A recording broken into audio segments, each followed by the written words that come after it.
umwuka wera arabenga. Ntabwo umwuka wera akora n'amagambo, ntabwo umwuka wera akora no kubeshya, ntabwo umwuka wera akora no gutingana, ntabwo umwuka wera akora no kugambanirana, ntabwo umwuka wera akora no gusambana, ntabwo umwuka wera akora no kubeshya. Mugomba kurinda umwuka wera Imana yabashyizeho, yabahaye kugeza igihe muzacungurwaho, kugeza igihe muzatahiraho. Ibyo urimo gukora nshuti yanjye ni nabyo urimo kubagara abantu uzabyara, amashereka bakonkaho ni nayo barimo kujya gute, niyo azabakuza atabateye bwacyo. Ariko amashereka y'ubusambanyi, amashereka y'ubwibone, amashereka y'ubujura, amashereka yo kubeshya, amashereka y'ubutinganyi, amashereka ni nayo abana barimo kuvoma, bivuye ngo nabo urupfu rwamaze kubasatira. Zaburi ya mbere. Amahoro y'Imana nshuti z'umusaraba, amahoro y'Imana bakundwa n'umwami wacu Yesu Kristo. Igicamunsi cyiza kuri bamwe, igitondo cyiza, umunsi mwiza, umwami wacu Yesu abishimire. Dushimye Imana yongeye kuduha uyu munsi mwiza, tubonye umunsi ukeye nk'uko nkunda kubabwira, ni igitangaza, ni ubuntu butangaje Imana ibitugiriye. Nshuti zacu twongeye kugira umugisha wo kubana n'umukozi w'Imana. Umukozi w'Imana Yesu ashimwe cyane. Yesu nahimbazwe cyane. Hari abantu batakuzi wenda bakubonye ari ubwa mbere, benshi barakuzi, ariko nk'umuntu ukubonye ari ubwa mbere batangiye bibwira. Nitwa Nturunziza Augustin, Rwamagana ndi umugabo. Ushima Imana. Amen. Karibu sana, tuguhaye ikaze kuri Zaburi ya mbere TV nk'uko bisanzwe. Yego. Turashimira abantu badukurikira bari mu Rwanda, bari i Burundi, abari Canada, bari Amerika, abari amajyepfo y'Amerika, za Brazil tujya tubibona. Abantu bose bari ku migabane yacu igize isi. Turabashimiye abantu badukurikira bose tujya tubibona. Hanyuma ndagusaba nimba ari ubwa mbere ugeze kuri Zaburi ya mbere TV, ukore subscribe, niba ntacyo bigutwaye rwose ukore na share. Ubu tugiriye neza, usharinze link ukayifata, nimba yakubereye umugisha ukayohereza mu magroupe ubamo, byadufasha. Tugize umugisha tugiye kuganira n'umukozi w'Imana. Umukozi w'Imana tuguhaye ikaze, utangire senga, hanyuma utuganirize iby'umwami Imana yagutekereye ngo gaburira abantu bayo. Karibu sana. Yego, murakoze. Reka dusenge Imana kugira ngo Imana iza kudushyikira mu ijambo ryayo. Mana, mu izina ryawe Yesu Kristo, uri Imana ufite imbaraga, turagushimye, tugushimiye umwanya mwiza, tugushimiye umwanya wongeye kuduha iki gicamunsi. Mana, hari benshi warinze bigaragara babibonesha amaso yabo. Hari wagiye ukuraho impanuka, hari wagiye ukuraho impfu, hari wagiye ukuraho indwara, hari ibyo wagiye ukora bitandukanye.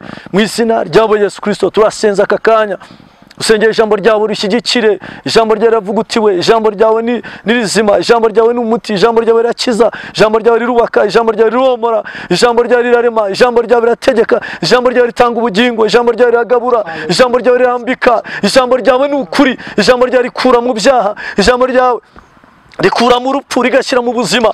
Mu izina rya Yesu Kristo turasenze kugira ngo umuntu wese udukurikirana, reka ineza y'Imana imuzenguruke, umuntu wese wadukurikirana ikibazo cyose yarafite kibasha kuva ku bw'ijambo ryawe, ijambo rye ryomore kandi uwo rigeraho wese nta nirimusige nk'uko ryamusanze, ahubwo wese ribashe kumwomora kandi ugenda watura kukuri Imana. Rero tujya kugana ku ijambo ryawe, kirogoya yose tuyikubise hasi, byatuvangira byose, byatuma ubutumwa budatambuka, byatuma abantu batabyizera, byatuma cyatuma cyose Satani kiba dukubitishije umwuka wera kugira ngo yirukane ikintu cyose cyatuma ijambo ryawe ridatambuka neza. Ariko umwuka wera riherekeze kandi umwuka wera rishyigikire. Urakoze kuko uje kuribamo cyane, mu izina rikomeye Kristo, amen. Karibu umukozi w'Imana, komeze utuganiriza ijambo ry'Imana. Yego, murakoze cyane. Tujya kuganira ku ijambo ry'Imana. Mbere yuko hari ikintu twavuga, reka tubanze tuganire ku ijambo ry'Imana. Reka umukozi w'Imana kajena atusomere ijambo ry'Imana, ubundi tuganire ku ijambo ry'Imana. Dusomere Petero wa 2 ibice 2, wenda here ku murongo wa 14. Turihuta cyane ku bw'amasaha tubonemo kugenda dusiga. Reka dusome mu izina rya Yesu. Yego. Petero wa 2 ibice 2. Amaso yabo yuzuye ubusambanyi. Biravuze ngo amaso yabo yuzuye ubusambanyi. Ntahaga ibyaha. Kandi ntahaga ibyaha. Bashukashuka ab'imitima idakomeye. Bashukashuka imitima idakomeye. Bafite imitima yamenyerejwe kurarikira ibibi. Bafite imitima yamenyerejwe kurarikira ibibi. Ni abo kuvumwa. Ndetse abo naba kuvumwa. 15. Yego. Baretse inzira igororotse. Baretse, kera bari bazima, kera barasengaga, kera bakoranaga n'Imana, ariko baretse inzira nzima. Barayoba, bamaze kuyoba inzira ya Baramu mwene Bero. Bakurikiza inzira ya Baramu. bakunze ibiguzi byo gukiranirwa gusa. Imana iguhe umugisha. Ndagira ngo aha hantu abantu batumve, ntabwo dutinda muri aya magambo. Amaso yabo yuzuye ubusambanyi, ntibahaga ibyaha, bashukashuka badafite umutima. Natekereza kuri iki kintu, abantu benshi bashaka guhinduka, abantu benshi bashaka gukizwa. Barabona kwa kuntu umuntu aza akaza ari we rwa mbere akajya mu rusengero azi ko ajya ahantu, akabwirizwa n'umuntu kumva nyine kumva nyine arakijwe, kumva amuyoboye mu cyumba cy'amasengesho cyangwa amuyoboye mu itorero, akaza azi ko asanze umuntu, akaza akabwira ati ngewe ndahanze aha ngaha nari umusambanyi nakoraga ibyaha, yangira akamubwira ati yo ati niko byari bimeze, ati humura, kubera ko n'umuntu umutima arafite woroshye, akeneye guhura n'umuntu ufite umutima ukomeye kugira ngo amuzamure agire ahandi hanamugeza, ariko yamusaka amubwira ati nta kibazo, ahubwo uze kuza dufata igihe cyo gusenga. Akaba ari we kwa ko n'umuntu yamenyerejwe ibyaha, yamenyereye gukora ibyaha, akaba ari amusubiza mu byaha. Yarajeje guhinduka, yarajeje gukizwa. Imana yarambwiye ngo abantu benshi bameze gutyo, babona abantu boroshye, abana batoya boroshye, bakiza mu by'ubugingo, bakiza muri aka gakiza, bashaka kumenyerezwa, bashaka guhinduka, ariko bagasanga bo basanze kuko bamenyereye gukora ibyaha, bamenyereye kwandagara, bamenyereye kwinjira mu byaha. Bigiye gutuma Imana imanuka, bigiye gutuma Imana iza, kuko abantu benshi barahagamye. Kubera iki? Bahagamishwe n'abantu, bavuga ati naje nshaka guhinduka, naje nshaka gukizwa, naje nshaka kwihana. None aho nageze, niwe unyandushe, niwe ungushije, niwe ushyize mu byaha, niwe unkoreye bino. Hepfo hatubwiye ngo iki? Ngo baretse 15 baretse inzira igororotse, baretse inzira. Urumva kera bari bazima, bareka inzira igororotse, barayoba, barangije barayoba, bakurikiza inzira ya Baramu, bakurikiza inzira ya Baramu mwene Bewori. Bakunze ibiguzi byo gukiranuka. Ndagira ngo tubwire aba bantu, yaje akora Imana, yuzuye umwuka wera, asenga, ariko kubera isi kundi yamaze kumukanda, yashidutse ahanura, akaka ibiguzi, akaka amafaranga. Barimo barakurikira ibiguzi by'ibyaha. Turimo kugira, ndagira ngo dukomeze tugane, ndagira ngo wese tuyavugire rimwe, tuganire nanone ibyahishuwe ibice 2 mu rugo 21. Dusome mu izina rya Yesu. Byahishuriwe Yohana ibice 2 umurongo waho 21 haravuze ngo icyakora namuhaye uburyo bwo kwihana, ariko ntiyanshaka kwihana, ariko ntagashaka kwihana ubusambanyi bwe. Dore nzamugusha mu buriri, dore nzamutwara gace mugushe ku buriri, muteze amakuba menshi, n'abasambane be nibatihana imirimo yabo mibi, kandi n'abana be, kandi nibitwa abana be nzabicisha urupfu. Amatorero yose amenya yuko ari jye amatorero yose yuko ari jye urondora ubwenge n'imitima, kandi ko nzitura umuntu wese wo muri mwe ibikwiriye ibyo yakoze. Imana iguha umugisha. Ndagira ngo tuhagarukaho. Bibiri tubuye ngo iki? Kera wagize ukorana n'Imana, urasenga, birakunda, biremera, ariko urangisha urayoba, uratana, urahunga, uba mubi cyane. Abuzana mu itorero, abuzana mu murimo w'Imana, nibuma kugenda bafite umutima woroshye, barimo kuza batazi ibyo ari byo, urimo urabagusha. Ariko biratubwiye ngo iki? Haravuga ngo icyakora namuhaye uburyo bwo kwihana, ariko ntiyashaka. Uyu muntu Imana yaramusanze, iramubwira ati nyamuneka, urimo urananiza, urimo urakora ibintu, ibyo urimo gukora nzakugeraho, nzaguhana. Imana imuha igihe kinini, yamuhaye igihe kinini. Imana yanyeretse hari abantu igiye gushyira hasi, Imana yanyeretse hari abantu igiye gukubita hasi, Imana yanyeretse hari abantu ibizira byabo bigiye. Umva igitangaza kinababaje, nuko n'abana be bagiye kubizira. Imana yamuha, yagushije abana, yagushije abakecuru, yagushije abasaza, arasambana nk'isazi, kandi yitwa ngo arasenga, yitwa ngo arahanura, yitwa ngo aravuga ubutumwa, yitwa ngo ni umushumba, yitwa ngo arimo arakora. Ariko uje wese atangira kumenya ibyo, akagenda akamugusha, n'undi akamugusha. Imana yamuhaye igihe kinini cyo kwihana, kuko arimo aragusha abanyantege nkeya, arimo aragusha abantu, ariko uko bwarimo kubagusha, Imana iramanutse. Icyakora yagize gute? Uyu muntu yarabinyuzemo, aragusha, arangiza, aranduza, arabagusha, ariko Imana imuhaye n'amahirwe kandi akidukurikirana akitwumva ntahereke ibyaha bye ngo ahinduke. Hatubwiye ngo ukihere ku 21 22 21 ngo icyakora namuhaye uburyo bwo uvanga iminsi yose yabayeho Imana iramwihorera ariko aka kanya ushaka gukurikira cyo kiganiro nutagikatira uzashidukakira byo utabizi kuko n'ubutumwa bukuziye kandi uyu muntu wari wese azabasha kurabona ubutumwa kuko n'ubutumwa bukuziye. Imana yaguhaye itorero irakuzamura iguha gushumba iguha kuyobora urangije uratana none winjiye mu mafuti winjiye mu byaha uri wowe wese niwo usambana niwo makora ibyaha kandi urimo uragenda ugusha abo witwa ngo urashumba abo witwa ngo urasengera abo witwa ngo urahanurira niba urimo kugenda ugusha cyokora Imana yaguhaye igihe cyo kwihana niwihana none icyakora ngo ariko ntiyabasha kwihana ubusambanyi bwe. Murongo 22 ngo dore nzamugusha ku buriri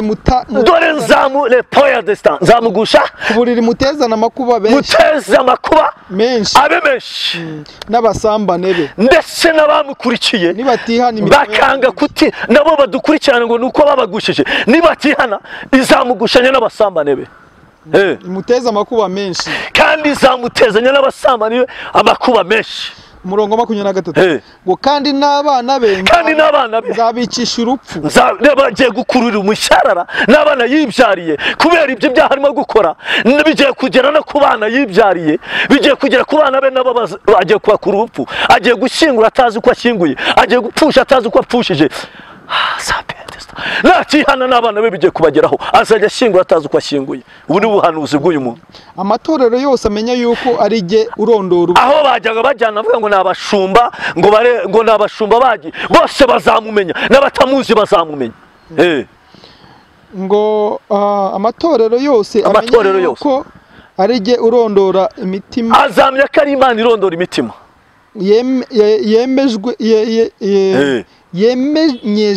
yemenyeje ego kansubire mu murongo ego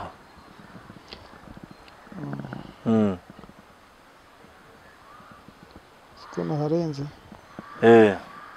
narazamutse amatorero yose amenya yuko ari jye azabimenya urondora ubwenge ari urondora ubwenge kandi ko nzitura umuntu wese wo muri mwe ibikwiriye ibyo yakoze abura abo bose ibikwiranye n'ibyo yakoze. Imana iguha umugisha. Turimo gusoza dusome Abefeso ibice 4 umurongo wa 19. Yego Abefeso ibice 4 umurongo wa 19. Yego haravuze ngo kandi babaye ibiti biha ubusambanyi bwinshi baranje bakora ubusambanyi bwinshi gukora iby'isoni nke batangiye gukora iby'isoni nke barakorakora barabeshya bariba batangije no kwifuza batangiye kwiba gusambana gukorakora bifuza abagore b'abandi barasambana barabeshya bakora ibiteye isoni. Haleluya. Ariko mwebwe ntimwize Kristo gutyo. Ariko mwebwe niko mwize Kristo kugira musambane mwibe mukorakore mukora ibiki.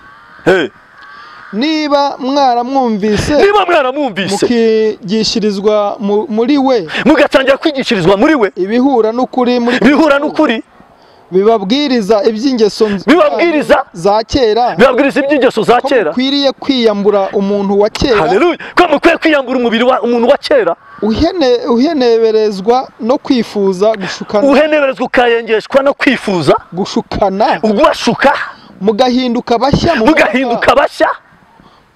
mu mwuka w'ubwenge wanyu mukambara umuntu mushya birakwiye ko mwambara umuntu mushya ibyo gukiranuka waremewe ibyo gukiranuka bizanywe n'ukuri Imana yabishatse uko Imana yagize gute yabishatse. Yego nuko mwiyambura iki mwiyambura ibinyoma umuntu wese avugana ukuri na mugenzi we kuko turi ingingo za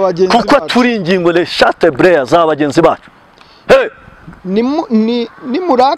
nimurakara ntimugakore icyaha izuba ntirikarenge mukirakaye kandi ntimubererekere Satani igihe kirageze udukurikirana igihe kirageze nshuti yanjye udukurikirana wibererekera Satani kugira ngo utware ibintu gakeya. Oya igihe kirageze ngo umunyembaraga uwibaga ntakongere kwiba wibaga mu nzu y'Imana uwakoraga ibyaha mu nzu y'Imana, ugasanga mu nzu y'Imana abantu bariba, ugasanga umuntu arasenga ariko araniba.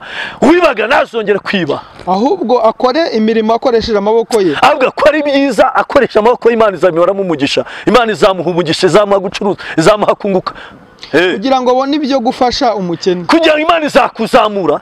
Imana igukeneye ko uhinduka ukareka kwiba, Imana ikaguha ibyo gukora, ikaguha umugisha, ndetse ikaguha amafaranga menshi ku buryo nawe uzajya ufasha n'abandi abakene. Ijambo ryose riteye isoni ntirigaturuke mu kanwa kanyu, ijambo ryose riteye isoni rigaturuka hehe? mu kanwa kanyu, mu kanwa kanyu. ahubwo uko mubonye uburyo, ahubwo uko mubonye uburyo mujye muvuga ibyiza mujye muvuga ibyiza byo gukomeza abandi, gukomeza abandi, kugira ngo riheshe abaryumvishe umugisha, kugira ngo riheshe abaryumvishe umugisha. Kandi ntimuteze agahinda umwuka wera, kandi nimwemere ko umwuka wera agira agahinda, umwuka w'Imana wabashyiriweho kuba ikimenyetso, wabashyiriweho kuba ikimenyetso kugeza ku munsi wo gucungurwa, kugeza ku munsi wanyu wo gucungurwa. Ndakubwiza ukuri, umuntu udafite umwuka wera ntabwo azigera acungurwa. Umwuka wera uri mu bantu niwe ukura ubusambanyi, niwe ukura amagambo, niwe ukura kubeshya, ariko abantu baramufashe umwuka wera baramwima. Umwuka wera arabenga, shiti yanjye Daniel, umwuka wera arabenga.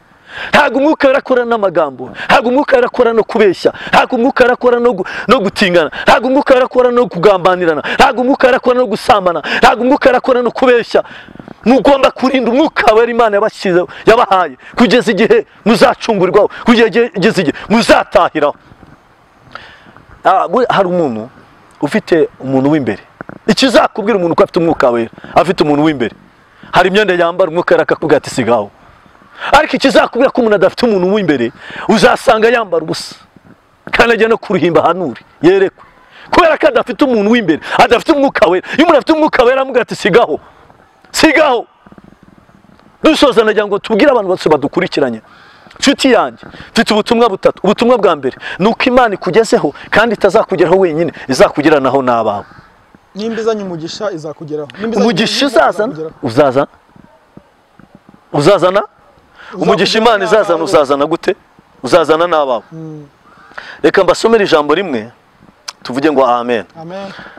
Reka iri jambo rimwe riri Gutegeka kwa 2:28 wenda ku murongo wa 4. Gutegeka kwa 2 ibice 28 murongo wa 2 havuze ngo kandi iyi migisha yose izakuza, iyi migisha yose izakuza ikugereho Uwiteka Imana yawe.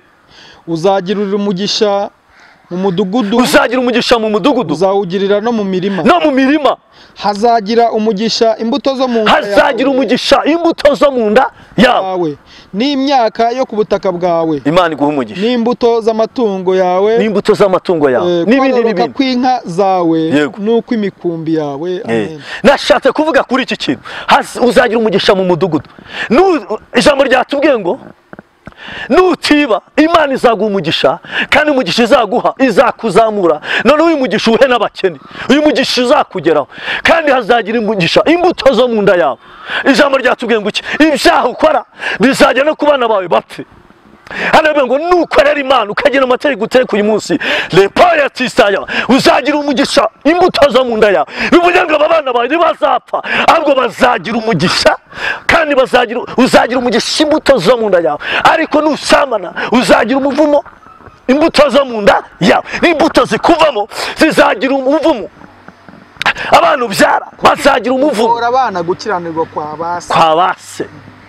Bivuge ngo ibyiza urimo gukora nshuti yanjye, ni nabyo urimo kubagara abantu uzabyara.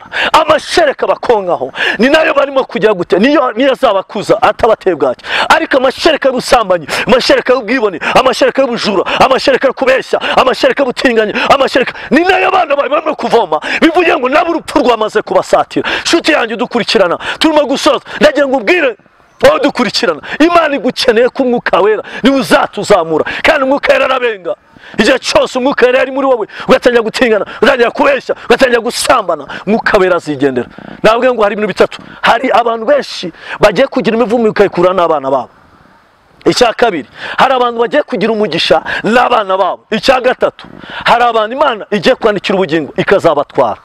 Bivuge ngo Yesu araje kandi agiye gutwara itorero rye.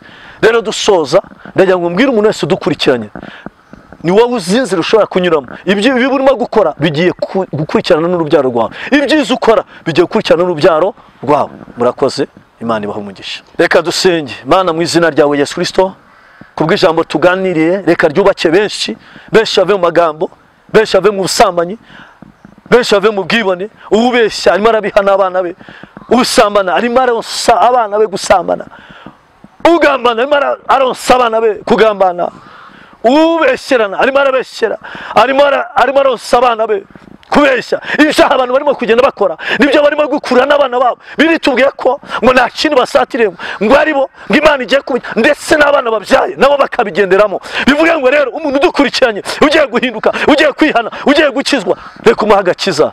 Urakoze kuko hari imitima myinshi igiye guhinduka, hari abantu benshi bagiye gukira indwara zitandukanye. Dusengera indwara muri rusange kugira ngo ukize indwara, uyu uri kwa muganga, uyu uri mu rugo, uyu uri hanze, uri mu gihugu, ndetse uri ku isi, ahari hose urwaye, ngukize kuko uri Imana. Kandi abantu bagiye guhinduka ubaha agakiza keza, abatari bakizwa ubaha agakiza kuko uri Imana. Tubangamire Satani n'abadayimoni ushaka gutuma abantu badahinduka, reka utange agakiza ni mu izina ryawe Yesu Kristo, amen.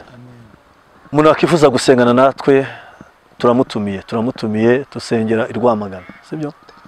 Dusengera i Rwamagana, uzadukurikirana wese dusengera i Rwamagana kuwa mbere turasenga kuri EPR. Bajye baza muturuke hose muze, kandi hari abaturuka mu Ruhengeri, abaturuka ku Gisenyi, hari abaturuka impande zose. Kuwa mbere tuba dusenga bisanzwe ku kirago, ariko kuwa kabiri dusengera amazi ku muntu wese wabishaka azayazane aze tumusengere, kandi Imana irimo irakora cyane. Kuwa gatatu nabwo turasenga ku kirago saa 8 kugera saa 10. Kuwa kane twongera tugasukura amazi kuko bari benshi. Kuwa gatanu n'ubusanze mu w'ikiganiro narimo gusengera abantu. Kuwa gatanu bari rusange, dufite n'abashyitsi kuri wa gatanu bazaturuka i Kigali, tuzaba dusenga kandi Imana irimo irabahora abantu.